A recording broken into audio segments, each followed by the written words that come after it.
Hi everybody, welcome to this week's Coffee with Hila. It's the 7th of April.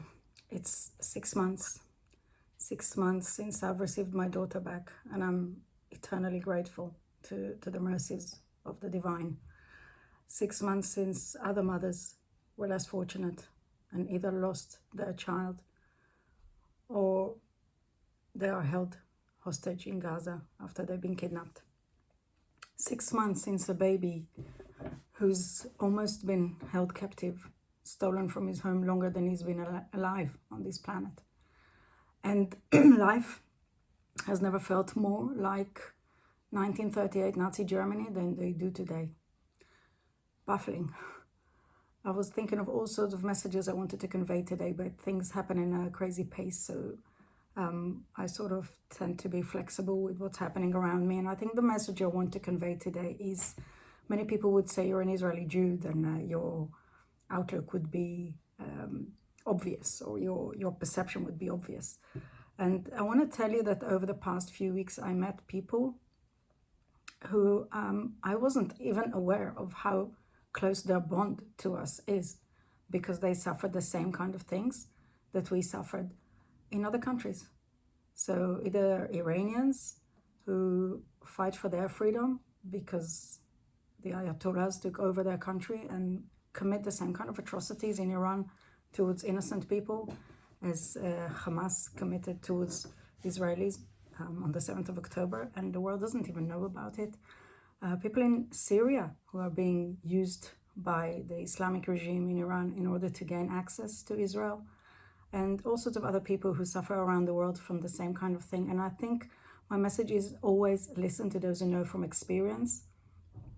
And before, I want to tell you a story, but before that, it actually hit me today that when I hear things about what happened with the 7 aid workers and how the world was rubbing their hands, waiting for an excuse to hate us further, sitting with a whiskey or coffee in front of the TV, watching yet another night of the news. I think they have a perception of goes on ground. I think their children playing Fortnite have a better idea of what really goes on in Israeli conflicts and in war zones than their parents who are sitting in front of the TV and getting all their information from very biased news channels, which many of them are sponsored by Qatar, who is a devil in a sheep's coat, where everybody thinks they're very kind and modern. They host all the biggest Hamas leaders who use their people to continue enjoying wealth and everything that their people don't seem to have. They have a lot of. So So before I want to start with a story, because a lot of people say there's apartheid in Israel. I don't think the people who say that actually know the meaning of apartheid. And some people who came from South Africa, blacks from South Africa, are actually finding it offensive that the word apartheid is being used against something that is so remote from apartheid that it minimizes their suffering, which was very genuine, because they really did suffer from apartheid. So if you don't listen to me, I'll give you a few ideas of Arabs you can listen to from around the world. But before I start, my daughter was born, I lived in northern Israel most of my life. And my daughter was born in the hospital in Nahariya, which is currently managed by an Arab doctor. And Nahariya is the most northern town in Israel. There's a few other villages and kibbutzim on the way to the border with Lebanon and along the coast, because you've got the eastern border, but this is the northwest border. And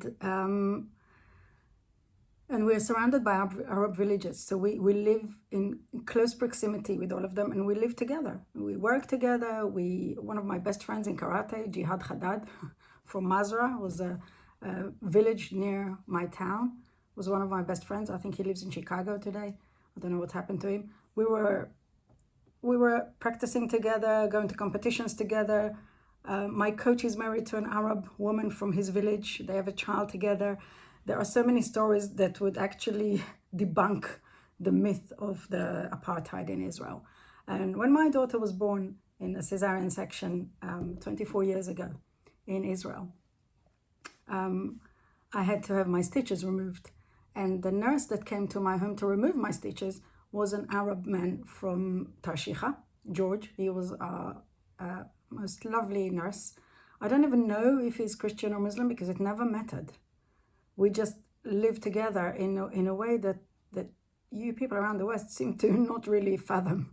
So he came to my house. I was alone at home, and he came and he took out my stitches, and I worked in a dairy, and I went to his house to visit, to show gratitude, and with my baby, and brought them goodies and a lot of things as gratitude, to say thank you.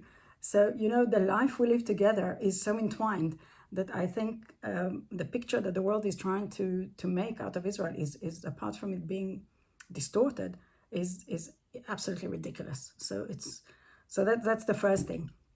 And the second thing I want to say is, when I saw Yosef Haddad talk a couple of weeks ago here in London, he said he spoke about the importance of speaking Arabic, and I couldn't agree more, because on the 7th of October, one of the villages called Yated in the south of Israel, a lot of people's lives have been saved thanks to one Druze woman who lived there and spoke Arabic and understood the terrorists.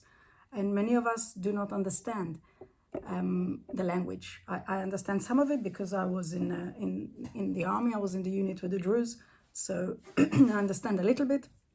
And also, my mom being Moroccan, I know a lot of juicy words.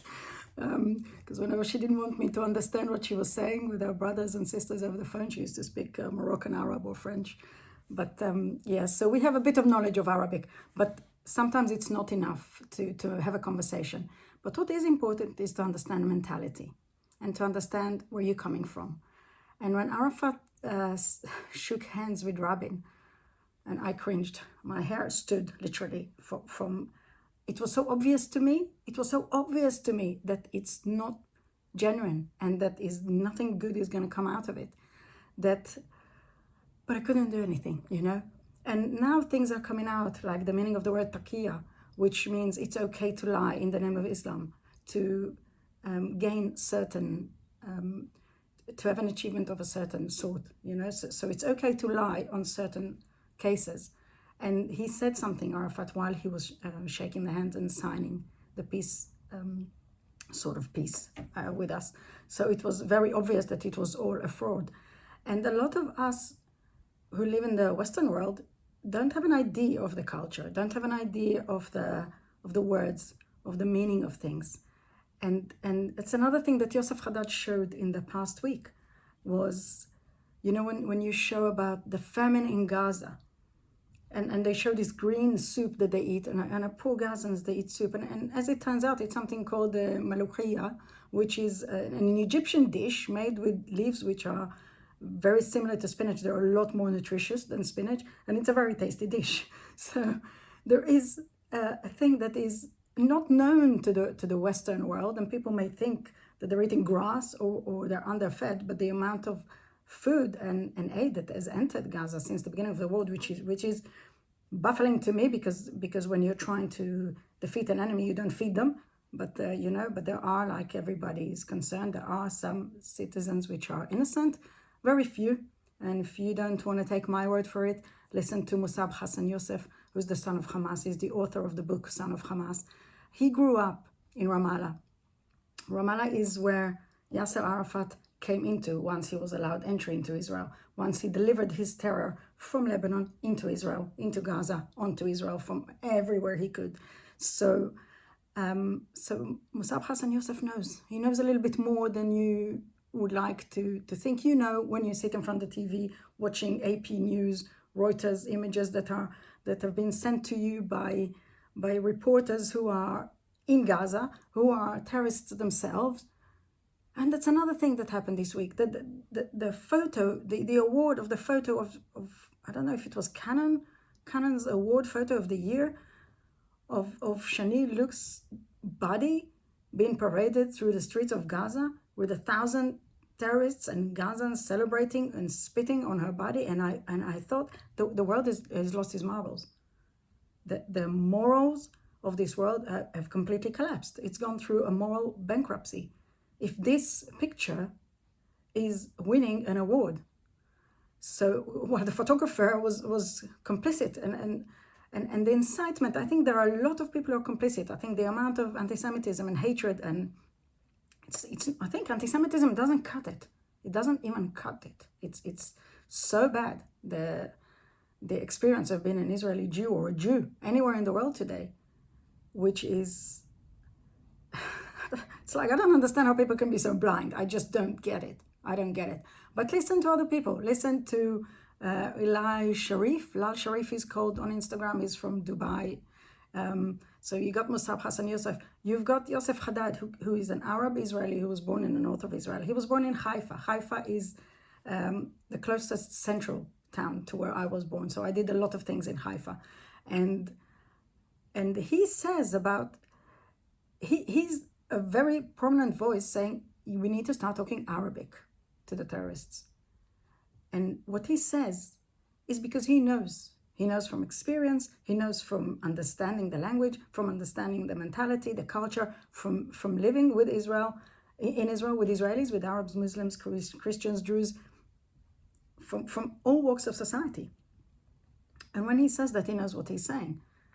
Because why would the Palestinians, the Arabs calling themselves Palestinians, let go of our hostages when they're being fed and looked after and cared for, and the entire world is involved in our war? It's like when Nazi Germany was invaded, there was no such thing. Nobody would tell the British Army, oh, stop, there are some children there. Because people think that the hospitals and stuff were there all along, and they dug the tunnels underneath, and nobody knew that there's tunnels of terror underneath the hospital, the so-called hospitals, because it's obvious Shifa wasn't a hospital, but you know, they built those things on top of the tunnels to disguise their terrorist actions. And the majority of the population, more than 76% of the population in Gaza, supports 7th of October. And when I walk in London, or when I stand in a counter protest and I see people, white British Westerners, holding a sign saying by any means necessary, it's like, wow, you know, what are you defending? What is it that you're defending? And then I've got people who, if I start talking to them about the conflict and about the history of Israel, then they bring up Deir Yassin. So let me tell you about Deir Yassin, and let me tell you why Yosef Haddad says, speak to them in Arabic. Because Deir Yassin was a myth. And Deir Yassin's, the massacres that were attributed to the Jewish Haganah, or whoever it was that was fighting there during that time, the atrocities that were told that they have committed were a lie. And this lie was admitted by the elders of that village, speaking on BBC and in other places. And whilst it was known in Israel that it was a bluff at the time, it served a purpose. And the purpose it served is that because people believed that we have done that, they were very scared and they ran away because they thought we are capable of committing such horrible crimes that they better run away. So you see, when you speak to them in their own language, you can defeat them. But when you're talking about two-state solution, which they couldn't care less about your two-state solution. If you ever read the Hamas Charter, you will see how they mock the attempts of the West to get involved and create some kind of peace agreement. I'm not even talking about America. I think the true face of the Biden, Obama, Blinken administration, all this two-faced thing, it's just, you know what, it's a good thing. It's a good thing because it told Israel, stand on your own 2 feet, you don't need anyone. Because none of your allies are true allies. They're people of interests. If they were genuine friends, they would have stood by us. The same way as the Iranians who suffered from radical Islamists, and the Syrians that are being used, and Lebanese that have been used in the past, and children of Gaza and Ramallah, of people who used to call themselves Palestinians, who escaped from this culture, can tell you. These are our true allies, and they are our true allies because they know the truth. So the world doesn't like the truth much. And if you start talking to somebody about the truth, there was somebody from Kosovo who spoke to me and started bringing all sorts of things. And he said to me as if I have an agenda. I was, what agenda would I have? What agenda can I possibly have? I'm telling you the truth. I have no reason to change it. I have no reason to sugarcoat anything. So there was one thing that was another thing that was, I know that my message today is a little bit messy, but it's like all these things that bottled up over those past 6 months. So one of the things that came up during those past 6 months is people from, people who were watching the news, I think it was on ITV in England or something, and they said on the news, how can it be that the Israeli soldiers killed people in Gaza who were holding a white flag? And I think, are you kidding me? Like, have you ever in your life stood in such a position where you're surrounded by terrorists who are shooting at you, your friends are injured right next to you, you are trying to fight terrorists, and then somebody comes in front of you and you don't know whether they're wearing a suicide vest or they're disguising themselves with the white flags, and the adrenaline is on 1,000,000. So you are in a situation which is, I don't think anyone can actually, other than maybe children who play Call of Duty and Fortnite, can actually imagine. It is not a situation that anyone sitting in an office or in a TV, oh God, what do you call it, studio, can actually imagine themselves in that scenario. They don't even have a perception. The judging is very easy. Judging is the best thing. We can all judge. I can tell you, I can judge a lot of people on a lot of things if I chose to. But if I haven't gone through their life scenarios, I'm in no position to do that. And neither are all the people who are judging Israel. So after 6 months, I think it's very important that Israel stands firmly on its 2 feet. That we remember that we have allies and we have friends, and our allies and friends are people who know what we've been through, who know what we are going through. And they cannot be fooled. Whereas it seems to me that in London and in Britain, the radical Islamists don't have to try very hard to impose Islam and Sharia law on the people, because they are being embraced. Because the day after they march in town calling for genocide of the Jewish nation and Jewish people, they pray on the streets of London. Thousands, not in the mosques, in the middle of the street. So, wake up. There are good and bad people everywhere, but the radical Islam is not only out to get Israel, it's also out to get you. And if you're not going to stand by Israel after the 6th of October, after the 7th of October, because the 6th of October was the last day before it all collapsed. But if you're not going to stand by Israel after the 7th of October, the 7th of October is going to come to your doorstep. So yeah, it's a bit of a, a bit of a messy message today. But I hope that you gained some insight from it. If you truly want to know the truth is out there. Follow people who know from experience. Listen to Musab Hassan Yosef. I couldn't emphasize enough how important it is to listen to this man who actually knows it from inside, because his father was one of the founders of Hamas. And until next week, keep safe and be well.